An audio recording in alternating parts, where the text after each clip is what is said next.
meron akong trip ngayon na as in after ko gumamit ng mga lip stain, lipstick, or di kaya mga lip and cheek tint, ganon, gumagamit ako netong Freshini na lip serum kasi ang ganda ng effect niya sa lips mo, para ka talagang fresh and moisturize yung lips mo, guys. Actually, naglagay na ako ng lip satin, tapos syempre maglalagay ako ng lip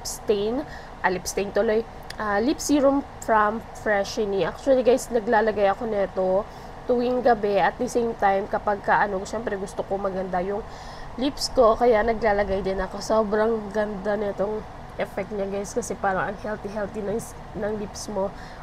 Actually, pag naglagay ako ng lip stain, hindi papatuyuin ko muna siya siguro mga ilang minutes lang, 1 to 3 minutes, ganyan. Tapos pupunasan ko, tatanggal ako ng tissue para mabawasan yung color niya. And next, maglalagay ako ng lip serum.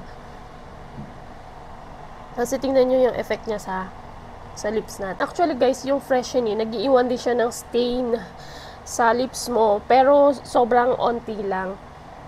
Sakto lang na parang magmukhang healthy looking yung lips mo. At the same time, moisturize talaga. Kaya gusto ko siyang gamitin, guys, na kung naghahanap ka ng lip serum para sa mga problema mo sa lips, nagka-crack yung lips mo, drying lagi yung lips mo, ayan, guys, recommended ko to sa inyo, yung Freshini na to, kasi ito din yung madalas kong ginagamit sa aking dry lips. Actually, talaga super dry lips ako.